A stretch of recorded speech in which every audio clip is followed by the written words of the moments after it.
Assalamualaikum warahmatullahi wabarakatuh. Perkenalkan, nama saya Setiaji Nugroho dari offering C9. Pada kali ini saya akan membawakan materi tentang supervisi pengajaran. Dengan topik pembahasan ada konsep dasar dari supervisi pengajaran, pendekatan dalam supervisi pengajaran, dan teknik dalam supervisi pengajaran. Yang pertama tentang konsep dasar supervisi pengajaran. Pengertian dari supervisi pengajaran adalah suatu kegiatan yang fokus pada pemberian bantuan pengembangan profesionalisme dalam meningkatkan kualitas pembelajaran.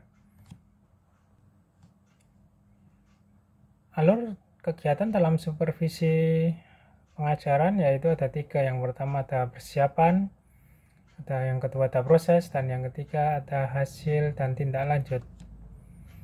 Selanjutnya, tujuan dari supervisi pengajaran yaitu adalah yang pertama, membina guru dalam rangka peningkatan kompetensi dan kualitas pembelajaran.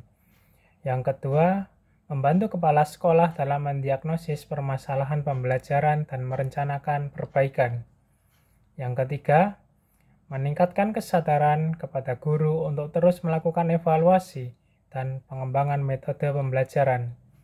Dan yang keempat, mengembangkan mutu layanan secara maksimal dan bidang profesinya. Selanjutnya, prinsip dalam supervisi pengajaran yang pertama ada ilmiah, kedua demokratis, tiga kooperatif, dan yang keempat konstruktif dan kreatif. Selanjutnya yaitu tentang pentingnya pengembangan kompetensi guru. Guru merupakan kunci utama dalam peningkatan pembelajaran. Dasar hukumnya adalah Undang-Undang Nomor 14 Tahun 2005 tentang Guru dan Dosen. Guru juga harus memiliki kompetensi pedagogik, kepribadian, profesional, dan sosial yang tercantum dalam peraturan. Materi yang selanjutnya adalah tentang pendekatan dalam supervisi pengajaran, yaitu dibedakan menjadi 2. Yang pertama ada pendekatan supervisi artistik, dan yang kedua pendekatan supervisi klinis. Yang pertama tentang pendekatan supervisi artistik.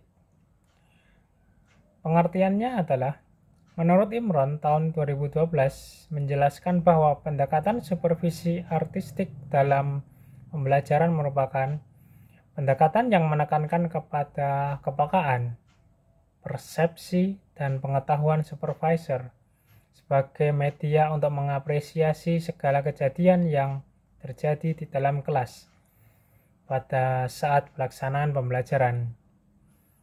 Ciri-ciri dari pendekatan supervisi artistik adalah, menurut Rahadina tahun 2021,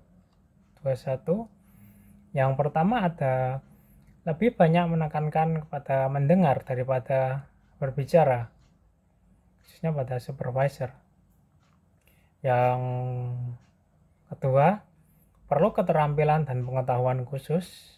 Yang ketiga, menjelaskan makna peristiwa yang diungkap. Dan yang keempat, merupakan fakta pribadi dan bersifat kekhususan.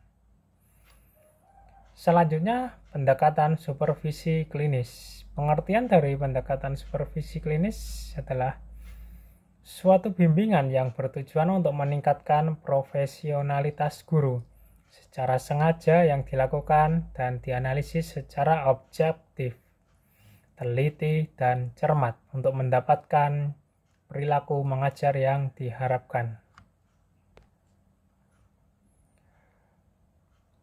Ciri-ciri dalam pendekatan supervisi klinis yang pertama ada bimbingan sifatnya membantu. Yang kedua, keterampilan yang disupervisi hasil atau merupakan hasil kesepakatan. Yang ketiga, instrumen dan kontrak dibuat bersama antara supervisor dan guru yang akan disupervisi. Dan yang keempat, adanya umpan balik. Prinsip dalam pendekatan supervisi klinis yaitu terpusat pada guru yang disupervisi daripada supervisornya. Jadi, guru merupakan sasaran utama atau fokus dalam penyelesaian di supervisi klinis.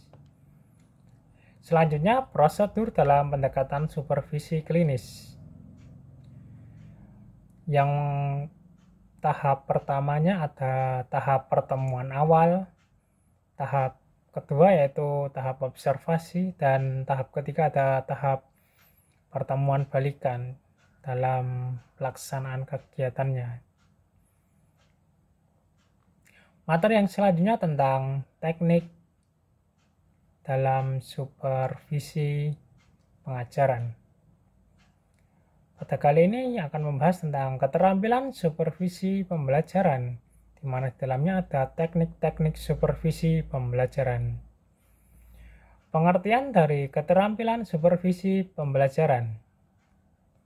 Keterampilan supervisi pembelajaran adalah gabungan ilmu pengetahuan atau kemampuan yang dimiliki oleh kepala sekolah yang bersifat harus dikuasai dalam proses pembinaan kepada guru.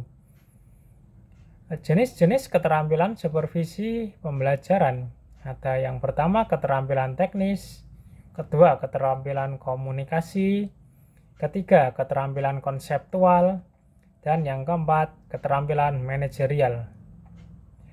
Selanjutnya tentang pengertian teknik supervisi pembelajaran. Menurut Gunawan dan Benti tahun 2017, teknik supervisi pembelajaran adalah model pendekatan yang dilaksanakan antara kepala sekolah atau supervisor dengan seorang guru atau kelompok guru dalam jumlah tertentu yang sedang mengalami masalah atau untuk tujuan pembinaan. Selanjutnya yaitu tentang macam atau jenis teknik supervisi pembelajaran, di mana dibedakan menjadi dua.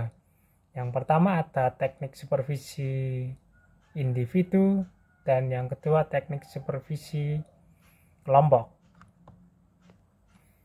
Yang pertama teknik supervisi individu. Teknik supervisi individu merupakan pelaksanaan teknis supervisi yang dilaksanakan atas perseorangan terhadap guru yang menghadapi permasalahan. Teknik individual terdiri atas kunjungan kelas, interpretation, observasi kelas, pertemuan individual, dan menilai diri sendiri. Yang kedua adalah teknik supervisi pembelajaran kelompok. Adalah salah satu cara melaksanakan program supervisi yang ditujukan kepada 2 orang atau lebih guru pada waktu yang bersamaan. Teknik ini memiliki beberapa macam, yaitu lokakarya, simposium, demonstrasi mengajar, buletin, seminar, diskusi panel, rapat guru atau rapat dewan guru, pertemuan orientasi, diskusi, studi kelompok antar guru, tukar-menukar pengalaman, dan diskusi panel.